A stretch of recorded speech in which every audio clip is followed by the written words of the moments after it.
मीरपुर नाम के शहर में तेजस अपनी पत्नी नीरू के साथ रहता था। पति पत्नी दोनों ही नौकरी करते थे।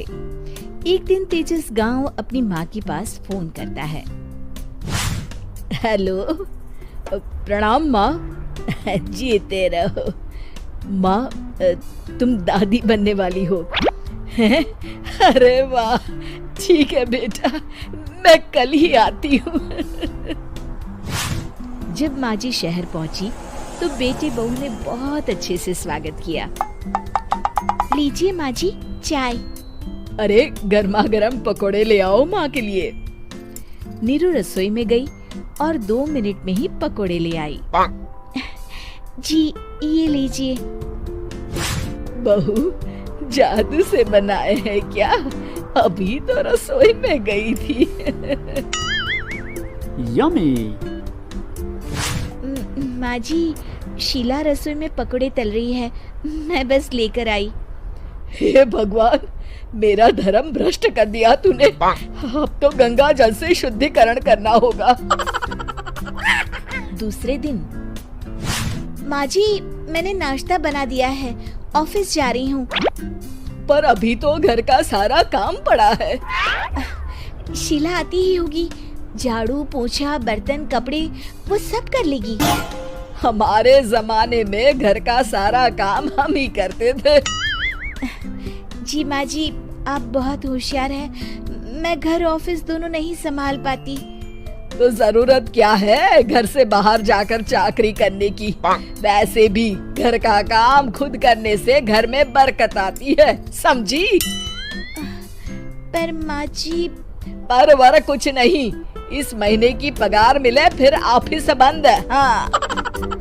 रात को नीरू तेजस से कहती है, सुनिए जी, माँ जी बोल रही थी कि मैं नौकरी छोड़ दूं।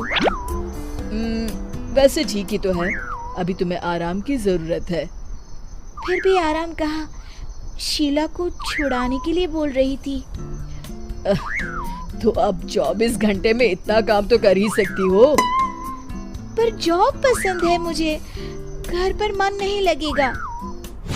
अगले दिन जब दोनों ऑफिस के लिए निकल रहे थे, मेरी तो कोई कीमत ही नहीं है इस घर में।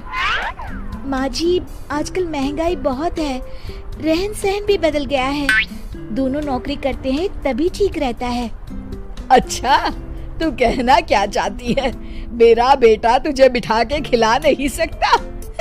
तू ही इस घर का खर्च चला रही है, हैं? नहीं माँ जी, मेरा वो मतलब नहीं था। मतलब खूब समझती हूँ, ये बाल धूप में सफेद नहीं किए मैंने। हाँ। अब तो ये रोज का काम हो गया था। तेजस भी रोज की झिकझिक से परेशान हो गया था। एक दिन उसने कहा, नीरू, वैसे भी तुम्हें मैटरनिटी लीव मिलने वाली है, तो अभी से ही छुट्टी ले लो। पर क्या, मेरी सैलरी अच्छी खासी है। आखिर नीरू ने रिजाइन कर दिया। जब बच्चा हुआ तो घर में सब बहुत खुश हुए। कुछ दिनों बाद तेजस फाइल देख रहा था। क्या हुआ तेजस, कुछ परेशान लग रहे हो? अब हाँ, वो हमारी जितनी सेविंग्स थी वो तो हॉस्पिटल में और छठी के फंक्शन में खत्म हो गई है नीरू। और अभी वैसे मंदी चल रही है तो मैं बोल रही थी कल मुन्ना को हेपेटाइटिस का टीका लगवाना है। नीरू, क्या पोस्टपोन नहीं कर सकते? नहीं जी, बिल्कुल नहीं। अब तेजस को समझ में आ रहा था कि उससे गलती हुई है। पैसों की कमी का असर घर के माहौल पर भी पड़ रहा था। अगले दिन, बेटा मेरा चश्मा और ये दवाइयाँ ले आना, पर्चा देते हुए माँ जी ने कहा। जी। तेजस, मुन्ना के लिए दूध का डिब्बा और डायपर भी ले आना, और ये किराने के सामान की लिस्ट है, इसे भी लाना है।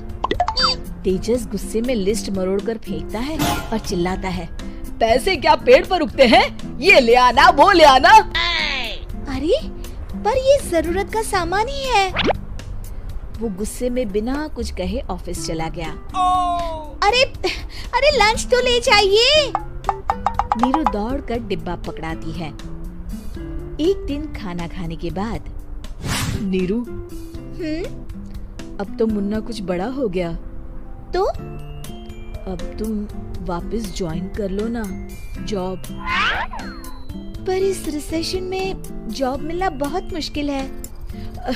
ट्राई तो करो। फिर मुन्ना, माँ जी है ना, और एक फुल टाइम मेड भी लगा लेंगे। पर माँ जी, उन्हें तो पसंद नहीं।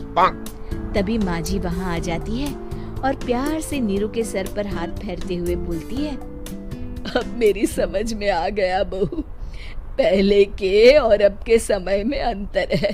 तुम काम शुरू करो, मुन्ना की जिम्मेदारी मेरी। मेरी प्यारी माँ जी। ये कहकर नीरू उनके गले लग गई। शिक्षा, परिवर्तन संसार का नियम है, हमें भी समय के साथ चलना चाहिए। उम्मीद है कि आपको हमारी ये कहानी पसंद आई होगी। कृपया हमारे चैनल को सब्सक्राइब करें और सभी अपडेट्स के लिए बेल आइकन जरूर क्लिक करें। और हाँ, वीडियो लाइक और शेयर करना मत भूलिएगा। Bye bye.